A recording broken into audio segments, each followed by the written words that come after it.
Selamat sore Pabrikers, ketemu lagi di mini kelas Jurnal Kawasan. Kali ini saya, Cinta, saya akan memberikan tips bagaimana cara jitu untuk melamar pekerjaan di pabrik atau manufacturer. Karena Jurnal Kawasan ini kita ada di lingkungan yang bisa merupakan kawasan industri terbesar se-Indonesia. Jadi, kesempatan untuk bekerja di manufacturer sangat terbuka luas. Untuk pertemuan kali ini, saya akan membahas tentang bagaimana sih mengirim lamaran yang baik supaya lamaran kita itu dilirik oleh HRD perusahaan. Yang pertama, pastinya teman-teman sudah tahu dong, kalau bentuk CV itu jangan yang standar. Yang standar itu seperti apa sih? Mungkin teman-teman pernah lihat ya, daftar riwayat hidup yang di bentuknya itu sudah baku yang ada di, tukang fotokopian. Nah, kami, para praktisi HRD, itu bisa dibilang agak nggak menarik ya buat kami, karena itu sangat-sangat tidak ada menggambarkan siapa diri Anda sebenarnya. CV itu yang baik kayak gimana sih? Apakah harus yang seperti banyak polesan, seperti kalau istilahnya tuh kalau mobil tuh kayak mobil-mobil high class ya? Atau harus bahasa Inggris kah? Atau harus bahasa Indonesia kah? Sebenarnya tidak ada aturan yang baku. Tergantung dari bagaimana Anda merepresentasikan diri Anda ke HRD, tempat Anda melamar pekerjaan. Bagian-bagian dari CV, kalau menurut bagi kami para HR, yang menarik adalah CV harus merepresentasikan Anda sesungguhnya, alias jujur. Jujur dari pendidikan Anda, jujur dari skill Anda, jujur dari pengalaman Anda, itu harus jujur. Jangan polesannya bagus, tapi isinya bohong semua. Tahu bohong dari mana? Ya nanti pada saat dites kan ketahuan bohongnya. Tuh. Apakah yang dari CV reviewer itu bagus semua? Tidak pasti. Karena memang saat ini kalau teman-teman aktif di LinkedIn ya, nah itu banyak banget jasa CV reviewer. Ada yang gratis, ada yang berbayar, ada yang sampai mereka membuat istilahnya tuh kayak kelompok tersendiri khusus untuk CV reviewer secara profesional. Nah, kalau saya hanya menyampaikan bahwa CV yang bagus itu atau CV yang kira-kira eye-catching adalah CV yang menimbulkan interest bagi HRD di perusahaan tempat teman-teman melamar kerja. Kalau sudah ada interest, pasti ada attention. Kalau sudah ada attention, pasti ada desire dan pasti ada action. Actionnya adalah memanggil Anda untuk interview. Itu kalau kita ngomongin tadi CV. Nah, kalau bentuknya seperti apa, mungkin nanti ada slide, nanti bisa saya sharing di sini ya. Terus selanjutnya saya pernah ikut pelatihan CV. Itu diadakan oleh satu grup di LinkedIn ya gitu. Nah, menurut para CV reviewer ini, CV yang menarik di mata HRD adalah yang pasti desainnya sederhana tapi menarik. Nggak perlu banyak seperti desain Canva itu menurut saya sangat indah banget, tapi saking indahnya kita sampai bingung mau pilih yang mana. Yang pasti teman-teman harus pahami dulu isi CV-nya, terus informasikan pengalaman yang ada jika ada, terus informasikan pendidikan, informasikan referensi jika ada, dan informasikan kalau misalnya teman-teman punya sosial media. Dan syukur-syukur kalau teman-teman punya bahasa asing yang dikuasai. Bahasa asingnya apa? Saat ini penutur terbanyak di dunia adalah bahasa Inggris. Kurang lebih sekitar 2 miliar ya penutur. 2-3 miliar penutur bahasa Inggris. Selanjutnya adalah bahasa China, selanjutnya bahasa India, Spanyol, terus Portugis, dan terakhir Jepang. Indonesia banyak karena kita 250 juta penduduk Indonesia pasti betul-betul bahasa Indonesia. Tapi akan lebih baik kalau teman-teman menguasai salah satu bahasa asing seperti yang saya sebutkan tadi. Saya lupa, Rusia juga termasuk penutur terbanyak. Terus teman-teman juga selain harus punya CV yang baik, teman-teman pastinya harus punya skill. Kenapa? Ya skill ini nanti yang dibutuhkan oleh perusahaan tempat kita melamar nanti. Nah, skillnya apa? Ya, lihat dulu posisinya apa. Kalau teman-teman misalnya posisinya melamar sebagai operator misalnya. Operator tuh apa sih hari-harinya, kegiatannya? Operator tuh hari-harinya memang tidak jauh dari produksi. Nah, produksi biasanya itu berhubungan dengan setting mesin, berhubungan dengan drawing. Nah, kalau teman-teman bisa menguasai drawing, baik itu AutoCAD, CAD-CAM, CATIA, atau CADMaster, teman-teman punya skill yang bisa teman-teman jual ke HR atau ke perusahaan tempat teman-teman melamar. Yang kedua apa? Itu kalau produksi. Yang kedua misalnya contoh ke quality. Quality itu berhubungan dengan kualitas. Nah, kalau di otomotif biasanya berhubungan dengan barang yang diproduksi. Dan itu ada perusahaan yang misalnya mewajibkan teman-teman itu bisa menggunakan alat ukur. Baik itu kaliper, baik itu sigmat atau jangka sorong, maaf, kaliber simat jangka sorong sama ya, busur derajat gitu, karena dia untuk mengukur presisi. Terus apa lagi? Tadi udah operator, tadi produksi ya, tadi udah QC.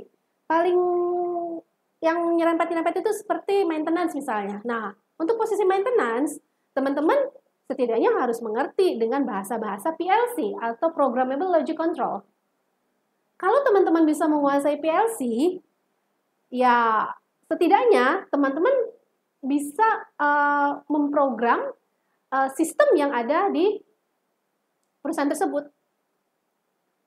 Operator produksi udah ngomongin, quality udah ngomongin, maintenance atau engineering sudah ngomongin ya. Ada yang sebagian bilang maintenance, ada yang sebagian bilang technician engineering gitu. Nah, gimana kalau warehouse?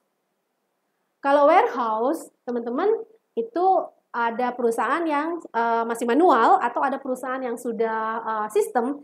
Biasanya kalau untuk sistem kita biasanya ada sistem yang namanya ERP. ERP itu apa? Nanti teman-teman cari sendiri ya, gitu. Jadi itu ada sistem yang mencatat barang masuk atau inbound dan mencatat barang keluar atau outbound. Sistemnya itu ada FIFO, ada pull system, ada push system. Nah, itu semua masih berhubungan dengan supply chain management. Teman-teman bisa menguasai itu, teman-teman pastinya bisa melamar untuk di warehouse, baik itu sebagai operator atau sebagai staff. Apalagi ya? Nah, kalau saya bilang posisi yang lagi jadi bintang atau yang dicari-cari adalah admin. Admin apa? Admin apa aja? Admin produksi, admin sales, admin gudang, admin di apa ya? Kalau saya bilang admin QC termasuk. Nah, kalau di admin pastinya teman-teman harus mengerti yang namanya Microsoft Office. Semua aplikasi di Microsoft Office, baik itu Word, Excel, atau Access, atau syukur-syukur bisa yang lain seperti PowerPoint gitu. Nah, kalau teman-teman sudah bisa menguasai tadi Microsoft Office, saya yakin juga teman-teman bisa juga menghandle aktivitas letter in, letter out, aktivitas input, output, aktivitas reporting, aktivitas apa namanya itu apa ya kalau saya bilang tuh semua yang berhubungan dengan laporan. Udah tuh, apalagi posisinya? Udah tadi operator produksi, QC, apa namanya maintenance atau technician ya, terus warehouse, terus admin. Nah, atau pernah berpikir nggak sih teman-teman mau jadi yang lain? Apa ya? Saya mikir kalau di produksi itu apa lagi ya? Ya sementara itu dulu deh, karena kita masih ngomongin posisi yang paling common atau paling umum di manufacture untuk teman-teman terutama yang baru lulus nih atau fresh graduate, baik itu yang dari SMA atau SMK. Terus tadi kita udah ngomongin CV ya. Nah, nanti teman-teman boleh saya sharing. Nah, contoh CV yang menurut kami itu CV yang merepresentasikan diri teman-teman secara utuh. Jadi, saya nanti di sini ada sharing tentang CV itu yang gimana sih yang bisa HRD itu mau ngelirik gitu. Karena kita bagaimana bisa masuk ke satu perusahaan kalau CV kita aja nggak dilirik sama HR.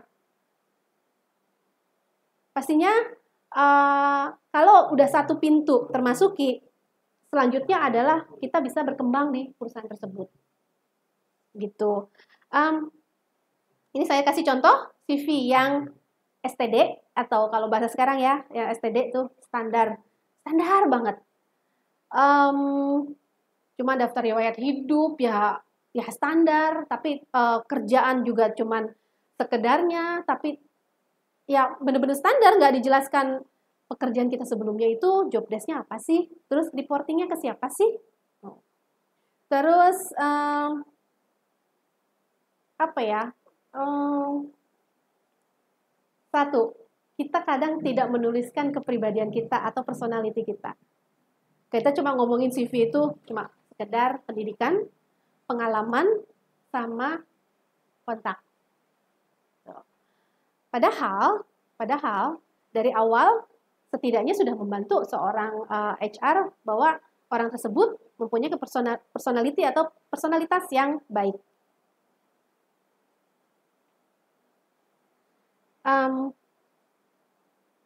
Tadi kan kita ngomongin skill ya.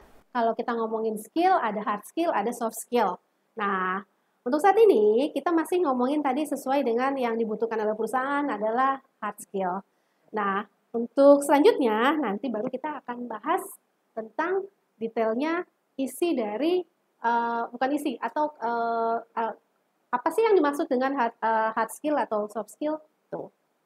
Oh, satu lagi teman-teman, saya tuh lupa ya. Kalau teman-teman bikin CV, kan biasanya ada yang namanya cover letter atau surat pengantar lah ya istilahnya. Nah, ada yang nulis cover letter itu kepada yang terhormat HRD di tempat. Seperti seolah-olah cover letter itu seperti broadcasting atau di blast ke semua. Padahal kita berharap HR itu dia fokus pada saat melamar itu cover letternya ke satu perusahaan. Jadi kepada yang terhormat HRD PT apa gitu, kalau misalnya lokasinya di Bekasi atau Kerawang ditulis di Bekasi atau kawasan industri mana gitu ya di tempat. Jadi setidaknya sudah dipersiapkan bahwa memang pelamar tersebut fokus ke perusahaan, tidak seperti broadcasting ke semua perusahaan ngeblas.